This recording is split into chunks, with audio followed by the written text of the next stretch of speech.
coming to the clinical degrees of the uterine prolapse. Clinically, we can see three major degrees of uterine prolapse: first, second, third, which we can consider it as a mild, moderate, and severe. But sometimes third and fourth degrees can be considered clinically together. Procedentia is the fourth degree, but can be considered together as a severe degree of uterine prolapse. First degree, when cervix of the uterus lies in the vagina. This is, now you can see the normal. This is the level of introitious. What is this? Is the level of vaginal introitious. If this is the level of vaginal introitious, this is normal one. When uterus is here, cervix, vagina, and level of introitious. Now, first degree, which is mild one, when cervix descend in the vagina. When cervix lies or descend in the vagina, this is first degree uterine prolapse. Second degree, when cervix descend at the level of vaginal introitious. This is cervix. It is below, again, level of introitious को touch कर गया. Cervix, of course, it is following the uterus. Uterus is coming after cervix. So cervix exactly touching or at the level of vaginal introitious is the second degree uterine prolapse. Third degree uterine prolapse, when cervix descend out of the level of vaginal introitious and uterus is dragging down. So these anterior vaginal wall, these folds are again becoming so deepening, narrowing. Last is procedentia, when whole of the uterus as well as cervix has descended out of the level of introitious.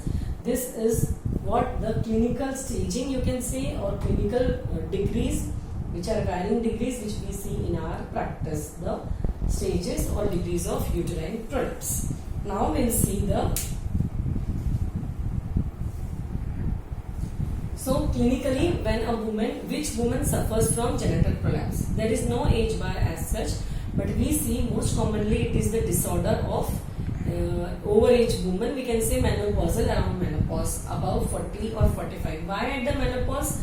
Because in this period there is deficiency of estrogen, atrophic conditions, and it is also seen it is occurring after the hysterectomy. Is also vault prolapse.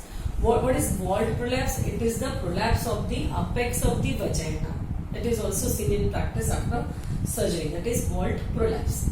Now she may be a young woman after labor, just after the first delivery also, if her second stage of labor is not managed properly, if episiotomy is not adequate like we have seen in earlier cases. So it is can be seen in the young patient also, but most common in the perimenopausal age group. So genital prolapse clinical presentations. If a woman comes to you with the sensation as if something is coming out of the vagina, that is called as bearing down sensation. This is bearing down sensation. Some heaviness feeling in the vagina.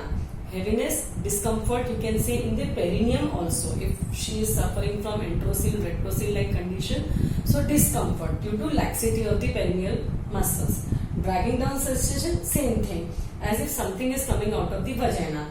Then she may also come with the complaints of low backache due to congestion, again leukorrhea, which may be mild to moderate, which is not so severe, dyspareunia, difficulty in coition, and of course if she is coming for infertility treatment and on pelvic examination, we can diagnose that she is having first degree or second degree of uterine prolapse or genital prolapse, because most of the time if she has completed her family, it is asymptomatic in first stage, second stage. So for infertility treatment, it can be diagnosed simultaneously. If she comes for genital prolapse like second stage or third stage with this symptom, she may also complain you for the secondary infertility.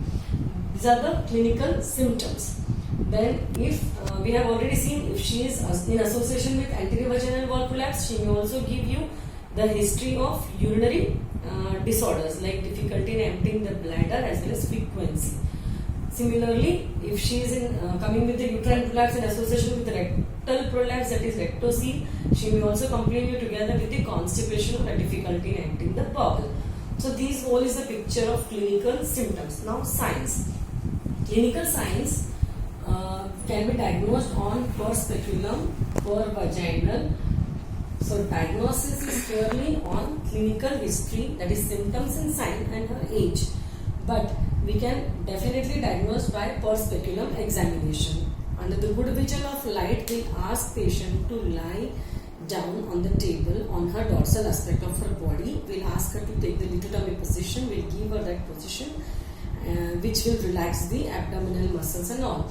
So, under the good vision of light, with the help of speculum, which is a thin speculum, we'll retract the posterior vaginal wall, and we will see that vagina is descent down, cervix is descent down in the vagina, which we see in the first degree, second degree at the introitus. Of course, we can visualize if there is leukorrhea, if it is emitting of the associated cervicitis.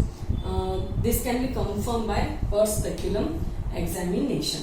Now, per speculum, before per speculum, with the just a naked eye appearance, we should ask the patient to give a cuff impulse. If she cuffs, we can see this in a lithotomy as well as in a squatting position. If she cuffs, then we can see that pouch or opening is bulging out in the vagina. So that will also diagnose the uterine prolapse, as well as per vagina will confirm the rugosity and all the change in the anatomical change and shallowness of the folds, that is anterior fornix, posterior fornix. So that change will diagnose the uterine prolapse as well as genital prolapse. One thing we should remember that here menstrual irregularity are not so common. Means women may not complain of any menstrual disorders or menorrhagia even though she is suffering from genital prolapse. Now we will see the diagnosis, differential diagnosis. So differential diagnosis, commonly we can see that any pathology which is occurring over the cervix or uterus or into the vagina may come in between, that is cervical fibroid, polyp, similarly uterine fibroid, polyp, old pelvic hematocele or any vaginal tumors and all, which will come in differential diagnosis. Complications. Complications in after long time if there is prolapse not treated, there may be decubitus ulcers in cases of uterovaginal prolapse. There may be infections. This may prevail, ascending infection, hydronephrosis, hydrouretaphy, because ureter and uterine artery are crossing each other, which may cause attraction effect over the ureter. So due to kinking of the ureter, there is retention of the urine in the ureter just above the kinking. Hence it causes hydroureter and hydronephrosis. This may lead to uremia-like conditions also. These are the complications. Management depends upon the age of the patient. First, conservative line of treatment is given, and then if it doesn't help, then some surgery, that is a repair operations, are done. So management. If a woman is just after the labor and if she is having a very mild degree of uterine prolapse or genital prolapse, we can ask her to regain her tone, a muscle tone, abdominal muscles, by doing the regular post-delivery exercises, which may help her. If it doesn't help, then vaginal pessary, which we have already seen in our retroversion lecture, how it is applied over the vagina, and which can be kept for 3 months, then it has to be replaced. So it brings back, like the retroversion, it also keeps the uterus in the normal position, and it doesn't give such much discomfort like symptom due to vaginal pessary. Now, if it helps, then there is no need of surgery. And here the role of homeopathic medicine is also there. Like in first stage and second stage of prolapse, whatever symptoms the patient is giving you, you can give your homeopathic medicine depending upon the symptom totality and that may help the patient for a symptomatic relief. But if the stage is advanced, third and fourth, and if her age is more, supposing she is a case of diabetes or any other disease, some systemic disease, some surgery is advisable. These are the repair operations which are done by obstetrician, gynecologist, that is anterior colporrhaphy. These are the repair for all type of prolapse, genital as well as uterine. Posterior colporrhaphy, Lefort's operation, Fothergill's operation, abdominal sling operation. This was invented by Indian obstetrician, that is Dr. Shirokar. So the detail of the homeopathic therapeutics, which you have with all drugs and indications, we'll see in our next coming videos.